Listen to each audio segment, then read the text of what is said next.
안녕하세요, 야무입니다. 만들면서 배우는 모던 웹사이트 제작의 저자 야무입니다. 이 책에서 다루는 모든 내용을 답습하셨다면 지금 보여지는 영상 강의를 통해서 실제 배웠던 내용을 실습을 하실 수 있는 그런 가이드를 제시해 드리도록 이 영상 강의를 찍고 있습니다. 사실 이 책은 제작편에 대한 내용이지만 지금 찍고 있는 영상은 작년에 출간됐던 모던 웹사이트 디자인 파트의 내용입니다. 그래서 개발 파트에 들어가기 이전에 디자인 과정이 이루어졌고요. 그 과정에서 다루는 내용의 일부분입니다. 그래서 디자이너가 진행해야 될 파트이기도 하지만 이미지를 잘라야 실제 제작이 들어갈 수 있으니까 이 제작편을 사신 분들도 디자인편을 다뤘던 내용을 참고하시면 도움이 되실 것 같습니다. 자, 그러면 PSD 파일을 열고 그 파일에서 필요한 이미지들을 잘라보는 과정을 한번 진행해 보겠습니다. 자, 우선 예제 파일이고요. 이 예제 파일에 사용된 이미지들은 저작권이 무료인 이미지들로 만들었습니다. 자, 이 이미지로 만들어진 내부의 텍스트는 베이스라인 그리드에 맞춰서 디자인이 되어 있고요. 그리고 컬럼 그리드에 맞춰서 레이아웃이 구현되어 있습니다. 만들면서 배우는 모던 웹사이트 디자인에서 다룬 내용이고요. 지금 제가 예제로 보여드릴 것은 영어로 되어 있는 영어권 사이트처럼 보이지만 사실은 죄다 콩그리시입니다. 제가 만든 콩그리시고요. 그리고 한국어로 만들어진 페이지의 디자인의 경우도 그리드 시스템을 사용해서 구현하실 수가 있겠죠. 이것은 수업을 듣는 학생분들의 작품이고요. 그 작품 중에 일부분을 제가 하나 열어서 보여드린 겁니다.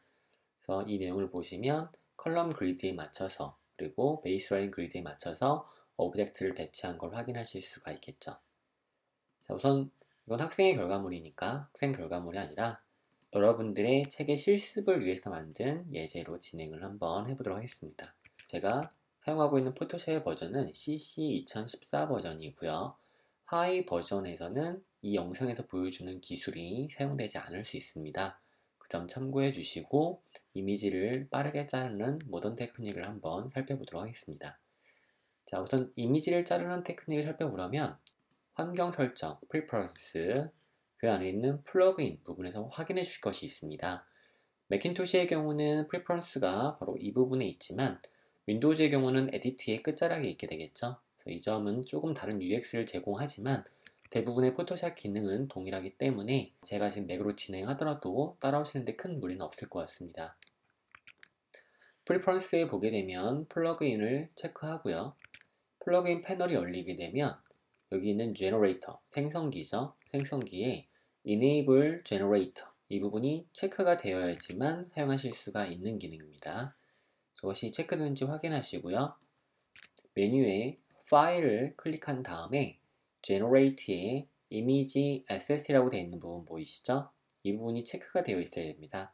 만약 체크가 되어 있지 않을 경우라면 작동이 제대로 이루어지지 않게 됩니다. 그러니까 Generate의 이미지 Asset을 체크해 주시면 되겠고요. 그리고 이미지를 잘라보도록 하겠습니다. 방향은 위에서부터 아래 방향으로 이미지를 하나씩 잘라보도록 하죠. 제일 먼저 자를 것은 이 헤더에 있는 부분인 indulge라는 로고입니다. 이 로고를 먼저 잘라보도록 할 것인데요.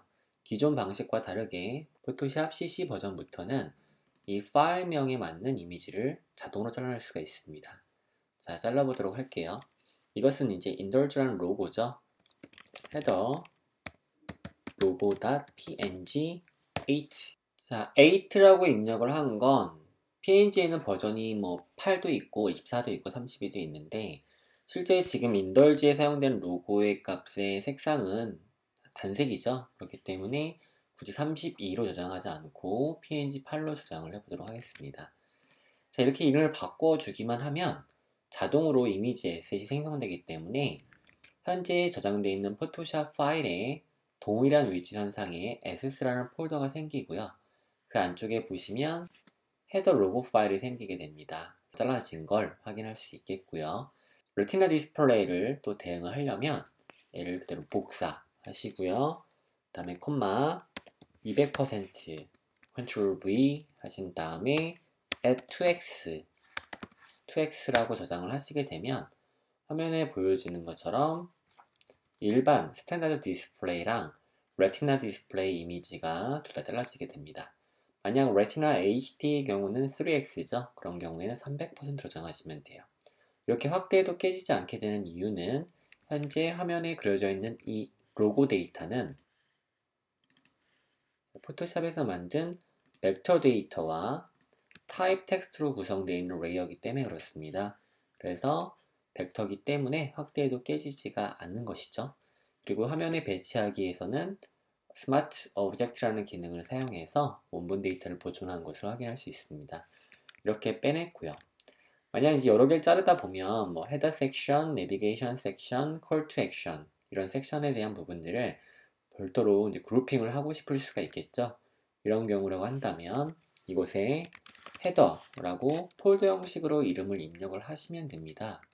그러면 자동으로 헤더라는 폴더가 생성이 되고요. 그 안쪽에 파일이 들어오는 걸 볼 수가 있겠죠. 자, 이와 같은 방법으로 나머지 이미지도 자르시면 됩니다. 내비게이션에 보게 되면 이 사이드 메뉴라고 되어 있는 부분에 아이콘이 있죠. 이 아이콘 데이터를 빼보도록 하겠습니다. 먼저 아이콘 카드와 아이콘 서치가 있죠. 이 데이터를 빼보도록 할게요. 이것은 아이콘스라는 폴더 내에 만들어 보도록 하고요. 아이콘 카드.png8라고 저장을 해보겠습니다. 마찬가지로 레티나 디스플레이를 고려하시려면 200%라고 쓰신 다음에 뒤쪽에다가 add 2x라고 써주시면 되겠죠. 자, 그러면 아이콘스 폴더 내에 아이콘 카드와 레티나 디스플레이에 대한 카드 두 개 이미 저장이 됩니다. 마찬가지로 이 데이터도 벡터로 구현되어 있는 데이터죠. 벡터로 구현된 패스 값을 가지고 있는 데이터이기 때문에 확대해도 깨지지 않게 되겠습니다. 자, 이와 같은 방법으로 search 값을 수정하시면 되는데요. 자, 여기다 붙여넣기를 하고요. 그 다음에 아이콘 카드 대신에 search 그리고 뒤쪽에도 아이콘 카드에 search라고 입력을 해주시면 자동으로 이 안쪽에 search 이미지가 저장이 되겠죠.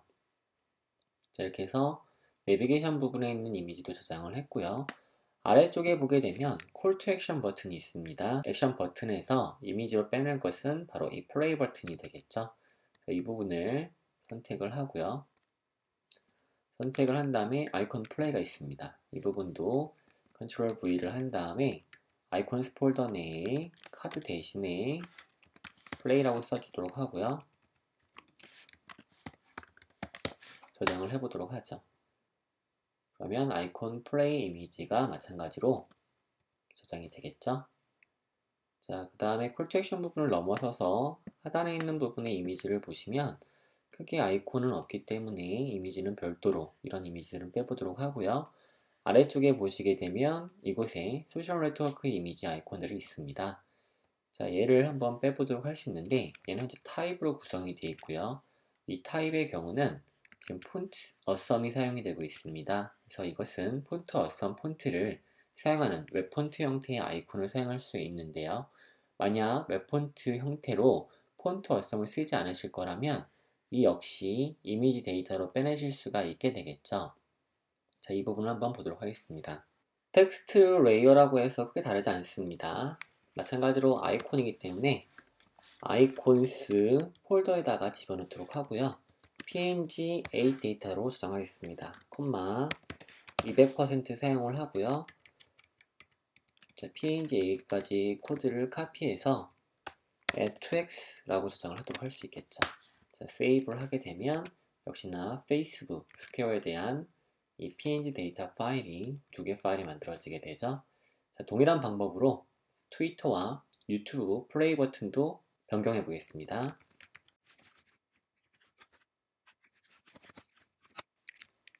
자, 이렇게 해서 화면에 보시는 것처럼 폰트 어썸 페이스북 스퀘어 버튼이 레티나 디스플레이와 일반 디스플레이로 나눠지게 되고요. 트위터, 유튜브 플레이 버튼이 모두 완성이 됐습니다. 여기에 이렇게 만들어진 아이콘들은 나중에 스프라이트 이미지를 만들 것인데요. 이 스프라이트 이미지는 책에서 다룬 11장 예제, 얌나임 프로젝트 킷을 사용해서 하나의 이미지로 합쳐버리고 CSS 코드를 생성해 보는 것을 이후에 영상 과정에서 공부해 보도록 하겠습니다. 자, 나머지는 이제 이 화면에 보여지는 이미지를 자르는 건데요. 이 이미지들의 경우는 컨텐트 폴더 내에 있고요. 포토스라고 하는 이 폴더 내에 14장의 사진이 들어가 있습니다. 자, 포토 1번부터 빼낼 건데요. 지금 이 이미지들을 보시게 되면 자, 마스킹 처리가 되어 있습니다. 마스킹 처리가 되어 있는 이미지에 그대로 크로핑을 하기 위해서 폴더 자체에다가 이미지 이름을 그대로 쓸 겁니다. 그럼 이곳에다가 포토스라고 쓰고요. 그 다음에 포토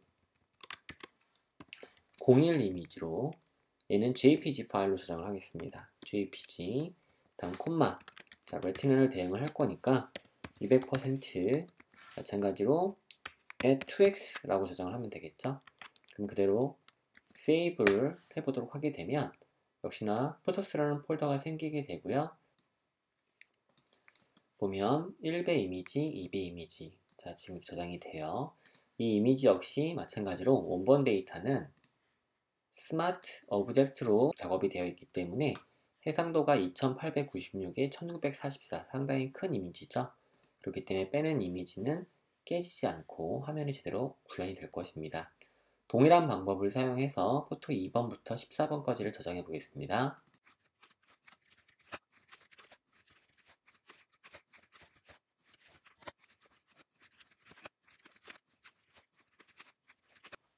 자, 이렇게 해서 이미지를 모두 저장을 했고요. 실제 잘린 결과들을 보게 되면 포토 1번부터 시작을 해서 자, 14번 이미지까지 모두 잘렸죠. 자, 여기서 이미지는 모두 준비가 됐고요. 이번에 준비된 예제에서 이미지를 자르는 부분 파트는 마무리가 됐습니다. 다음 시간에는 이제 프로젝트 킷을 사용해서 폴더를 구성을 하고요.